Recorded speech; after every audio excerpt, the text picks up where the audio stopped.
fishing at the Great Feeder Canals and I see an osprey nest. I think there's babies in that nest. I just saw the one osprey fly in. Yeah, there she is. Oh, this is terrific. Right on top of the foam pole.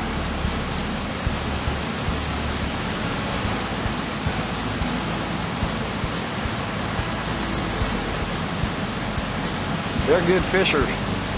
There you can see that mother taking care of her babies.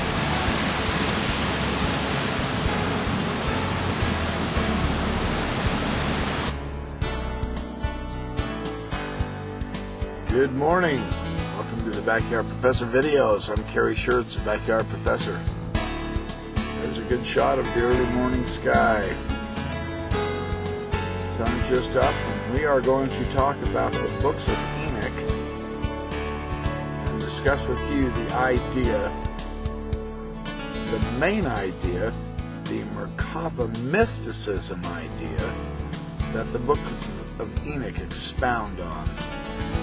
The rabbis were very secretive about this. I'm going to share with you what I believe is one of the grand secrets of the Merkabah mysticism of the Book of Enoch. I'm going to use the patriarch Enoch as the example.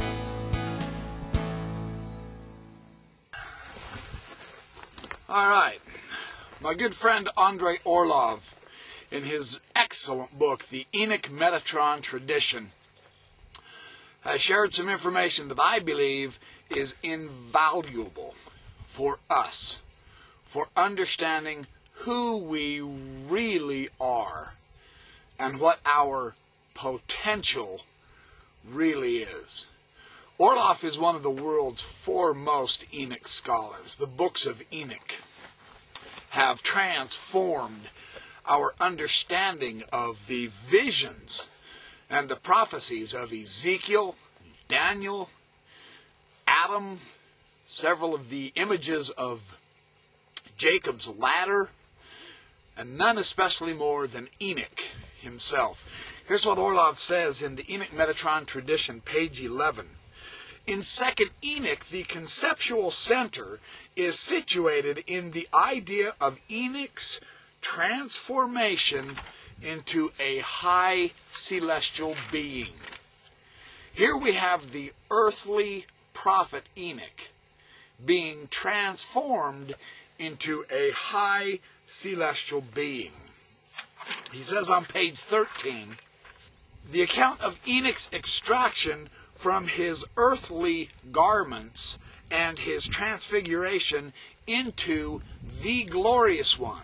There are other Enoch traditions that call him the lesser Yahweh. Here a mortal has specifically been made into the divine, which is his divine potential.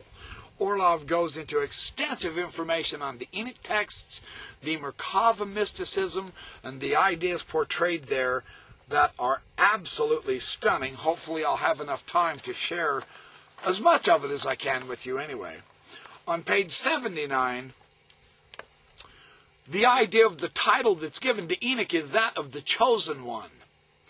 And this, in the similitudes, they paint a picture, the similitudes of Enoch, paints a picture of a high elevated celestial being. But this is Enoch, who has become a celestial being.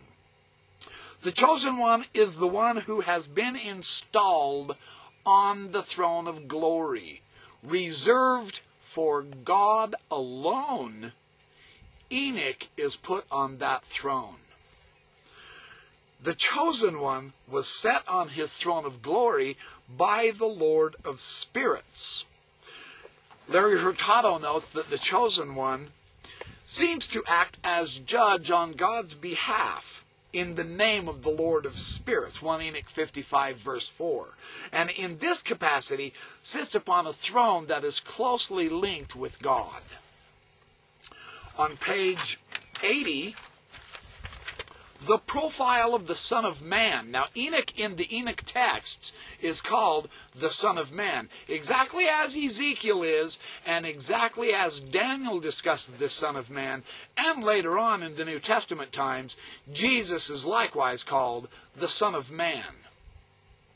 He says this profile as an elevated celestial being recalls the figure of the chosen one analyzed in the previous section that I just talked about. As with the chosen one, the Son of Man is a character associated with the celestial secrets who has also a throne of glory. This is the Son of Man who was righteous and with whom righteousness dwells, for the Lord of spirits has chosen him. Or the Lord of spirits has appointed him and glorified him. Now the idea of the glorification is the exalting of a human to the station of godhood. This is the theme of the books of Enoch.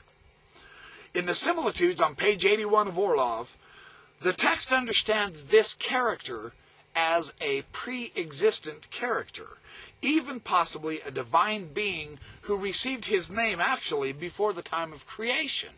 This is the idea of Enoch being changed into the name of Metatron. He had that name. The Son of Man was in God's mind even before the creation. This recalls a passage from Isaiah 49:1. In this text, the servant of the Lord defines himself in similar terms, saying that the Lord called me before I was born, while I was in my mother's womb, he named me. On page 83, Orlov notes, and this is very good too, this is a very interesting idea here. The similitudes seem to entertain the idea of a heavenly twin, or a counterpart of a visionary, when they identify Enoch with the Son of Man. James Vanderkam suggests that the puzzle of the similitudes can be explained by the Jewish belief, attested in several ancient Jewish texts, that a creature of flesh and blood could have a heavenly double or a counterpart, and that the similitude Son of Man is depicted as seated on the throne of glory. Jarl Fossum observes that in the similitudes the elect one, or the chosen one, or the Son of Man is identified as the patriarch Enoch himself. This is enthroned upon the throne of glory, the Son of Man figure. If glory does not qualify the throne but its occupant, Enoch is actually identified with the glory of God. Fossum further concludes that the similitudes of Enoch present an early parallel to the Targumic description of Jacob being seated upon the throne of glory. It's very interesting there, isn't it? Finally, on page 84, he notes, in the light of the Jewish traditions about the heavenly counterpart of the visionary, Vanderkam's thesis appears to be plausible. It is possible that in the similitudes, the seventh antediluvian patriarch Enoch was actually identified with the Son of Man and the Chosen One and other titles pertaining to this figure. That's utterly fascinating to realize that this Son of Man is the heavenly counterpart of the earthly man. And when he sees that man on the throne, it's his higher self. This has been established in the biblical scholarship now. Let me share some more information with you.